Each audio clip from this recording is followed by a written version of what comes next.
Vamos lá. Para funcionar na rede, o computador precisa ter dois endereços.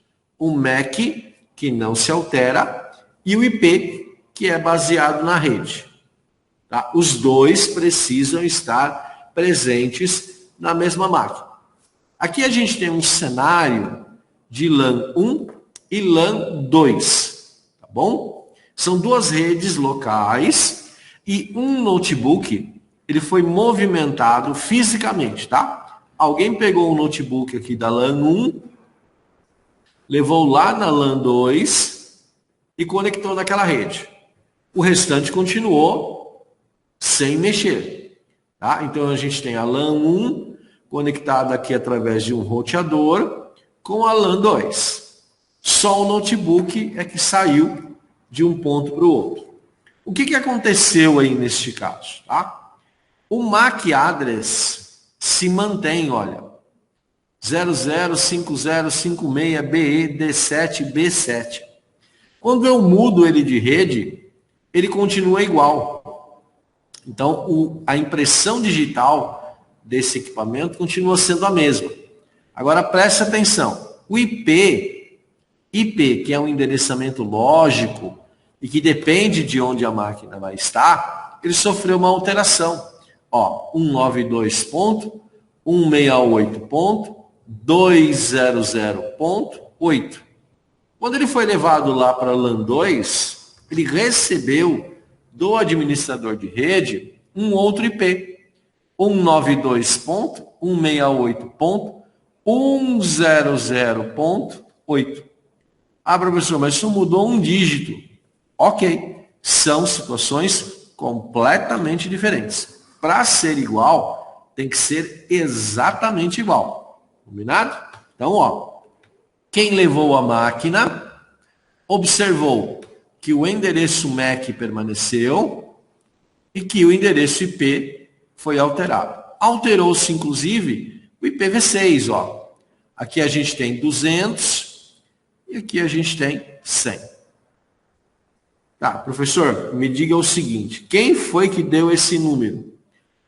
Quem vai determinar esse número é o administrador dessas redes. Tá? Porque a gente viu nas aulas anteriores que tem um servidor, que é um equipamento especial, que fica na rede só para distribuir e gerenciar esses endereços.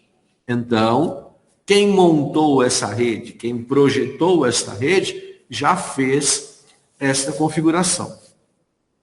Professor, mas na minha casa, né, eu não fiz essa configuração. Quem é que entrega os endereços IP para mim? É o seu roteador. Ele tem uma função lá dentro dele, que é um servidorzinho DHCP e que vai distribuindo. Conforme os equipamentos vão se conectando, ele vai distribuindo, vai entregando. E ele tem, nas telinhas de configuração, uma lista dos equipamentos que já foram contemplados. Então, ali você consegue verificar quem está ativo na sua rede ou não. Para estar ativo, precisa ter o IP. Se o roteador entregou, está funcionando.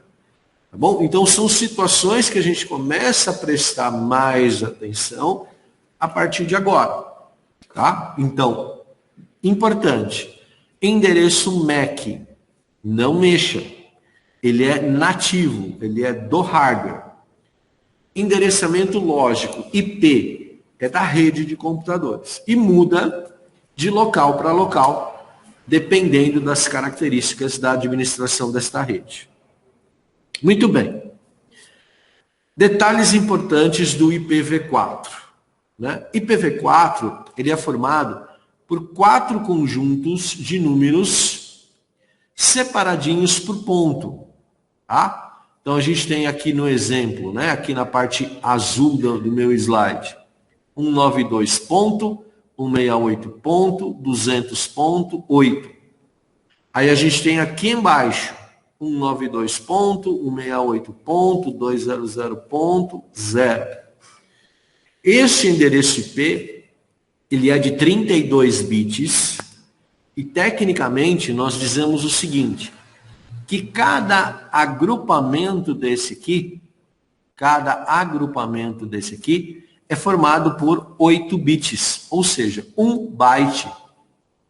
Então, este endereço IP aqui, ó, ele é tecnicamente formado por 4 bytes, ou seja, 4 vezes 8, 32 bits. Tem uma característica aqui, bom, que é importante já começar a entender. Os números da esquerda para a direita, os números IPs da esquerda para a direita, eles apresentam para nós duas informações. Eles apresentam a rede que está conectada naquele momento e o número do equipamento naquela rede. Tá bom? Então, computadores, para poderem trocar informações, precisam estar na mesma rede, embora tenham identificações diferentes. Tá? Vamos explicar um pouquinho melhor isso.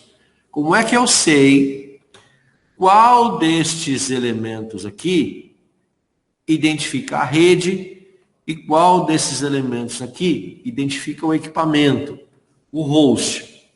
Então a gente tem uma ferramenta que vai nos ajudar, que é um outro número, que é este aqui embaixo, ó, que é o que a gente chama de máscara de subrede.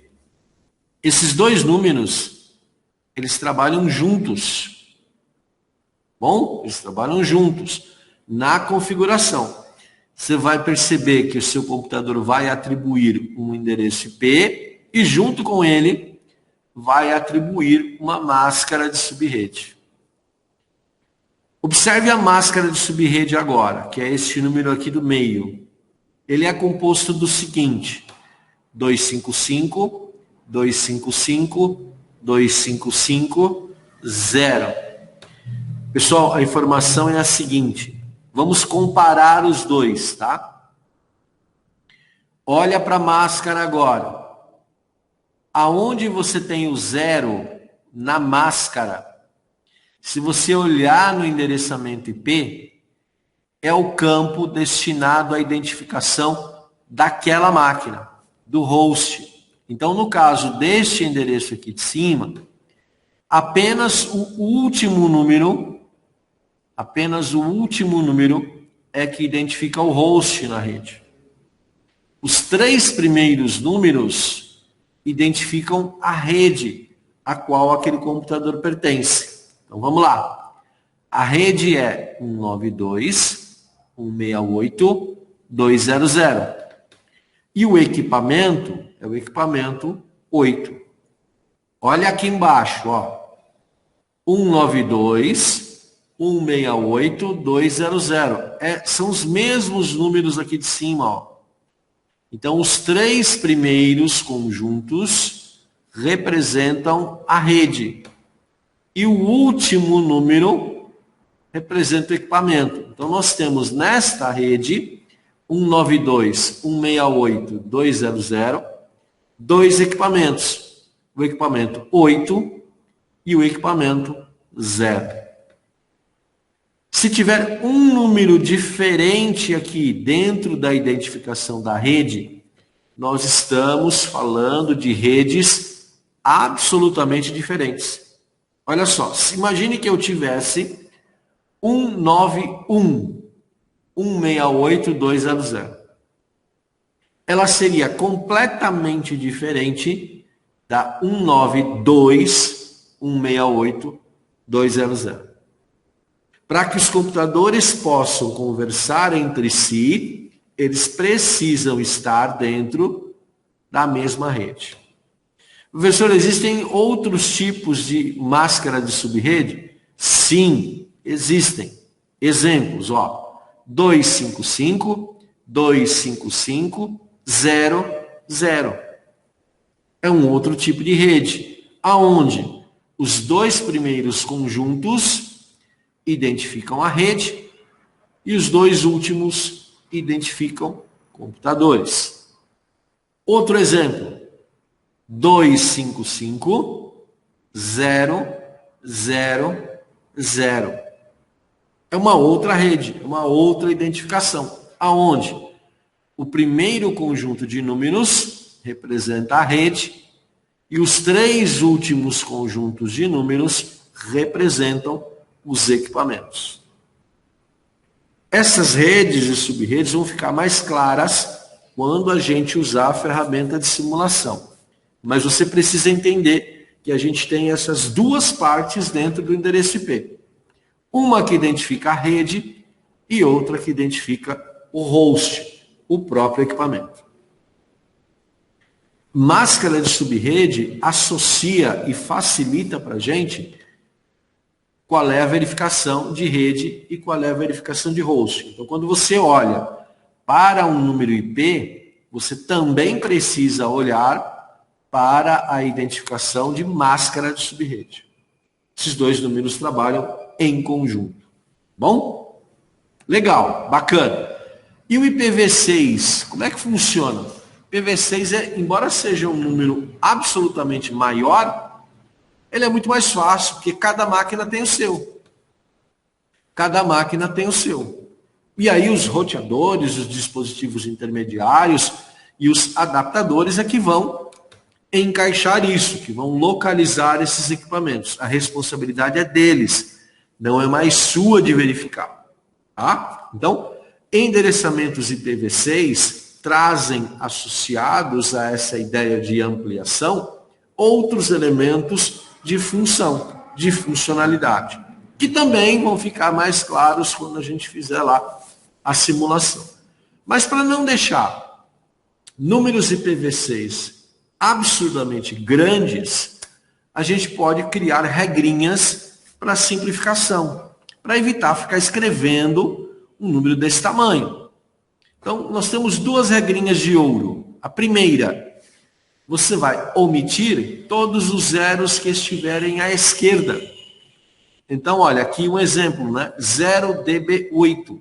Esse 0 à esquerda pode ser omitido. Fica como db8. Já diminui a escrita do número, ó. Já vai diminuindo. A regrinha de ouro número 2 é omitir todos os segmentos que tenham todos os elementos valendo 0. Ó, esse carinha aqui que eu estou apontando, esse outro que eu estou apontando, esse outro, eles podem ser omitidos. E aí você tem um número ainda grande, porém, um número mais fácil de você trabalhar. Lembrando sempre, né, que quem vai fazer isso aqui para você é um servidor de DHCP, ele vai entregar isso para você pronto. Tá? Existe uma segunda opção, que é você fazer isso na mão. Mas para redes grandes não faz o menor sentido manter esse tipo de situação. Tá? Então, vamos com muita calma. Não se desespere ao ver um endereço IPv6 grande para você trabalhar.